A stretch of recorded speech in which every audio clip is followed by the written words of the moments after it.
Paano ang wastong pag-maintain ng isang vacuum cleaner? Ang DIY na ito ay hatid sa inyo ng ADESA.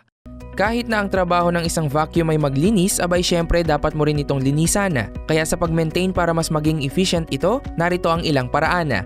Una, linisin ang unit sa bawat paggamit. Kung puno na ang dust bag, agad itong palitan para hindi bumaba ang suction power. Kung dustbin naman, itapon ang naipong alikabok pagkatapos. Ikalawa, huwag kalimutang hugasan ng filters at palitan ito kung kinakailangan. Suriin mo rin ng brush roll, hose at nozzle. Ikatlo, iwasang i-overload ang unit. Kung maaari, iwasan ang mga malalaki o mabibigat na bagay upang hindi masira ang motor nito. Ikaapat, iset ito sa tamang mode depende sa uri ng sahig, halimbawa ay carpet, hardwood o tile. At ikalima, ang paggamit sa vacuum ay huwag mong sagarin. Kung umiinit na, ito muna ay iyong patayin. Gets mo ba? Sige nga, do it yourself! Washing Snowy is here at last. Yan ang delivery bilis ni ADESA.